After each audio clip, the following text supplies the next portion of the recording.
25 number একটু বলো তো কি আছে বলো 2 sin square theta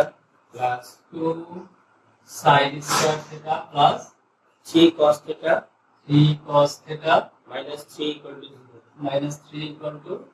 0 আর কোন কন্ডিশন দেওয়া আছে এখানে এখানেও থিটা মানে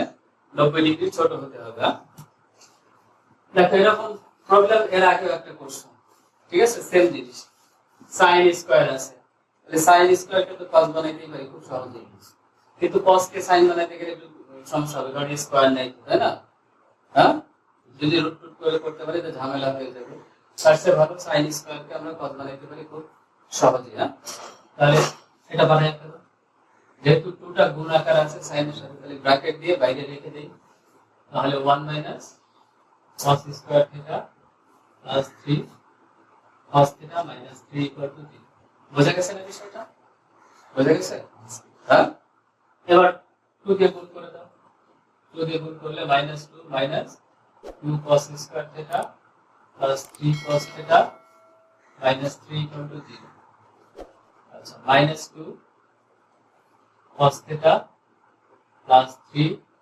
cos থিটা এখানে হিসাব করো তো দেখো তো এখানে হচ্ছে মাইনাস 2 মাইনাস 3 এখানে আর এখানে কত প্লাস 2 তাহলে মাইনাস 3 থেকে প্লাস 2 গেলে কত থাকে মাইনাস 1 মাইনাস 1 আচ্ছা এখন মাইনাস কে আমরা অ্যাভয়েড করার জন্য কি করতে পারি এটা মাইনাস এটা প্লাস এটা মাইনাস একটু খেয়াল করে দিই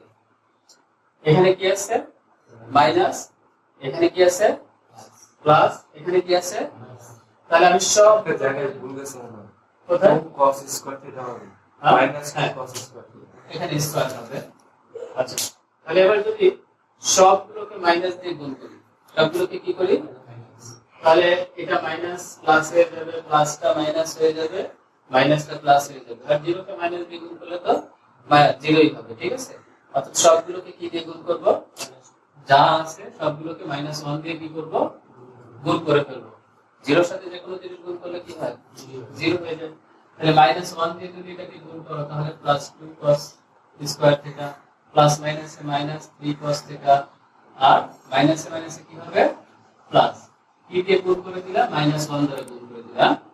-1 দ্বারা গুণ করে দিলে সব উভয় পক্ষকে কি করলাম উভয় পক্ষকে -1 দ্বারা এবার মিডিল টার্ম করে দাও এবার মিডিল টার্ম যদি আগের মতো বুঝে থাকো তাহলে এটা নিয়ে ঝামেলা হবে না ঠিক আছে 2 cos θ minus cos θ plus 1 equal to 0 দেখো মিডিল টার্মটা বুঝছো কিনা না বুঝলে বলো cos θ common now 1 -1 common now cos θ -1 equal to কত 0 বা cos θ -1 2 cos θ -1 equal to কত 0 এবার হয়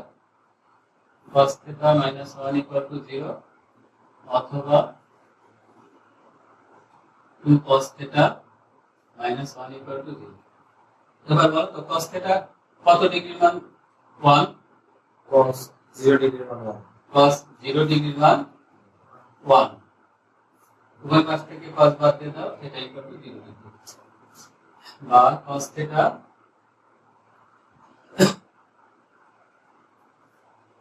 হাফ cos কত ডিগ্রি মান হাফ cos 60 ডিগ্রি মান cos 60 ডিগ্রি মান উভয় পাশ থেকে cos বাদ দিয়ে দাও তাহলে আমরা পেয়ে গেলাম 0 ডিগ্রি আর কত ডিগ্রি 60 ডিগ্রি দুটো রেজাল্ট পেয়ে গেলাম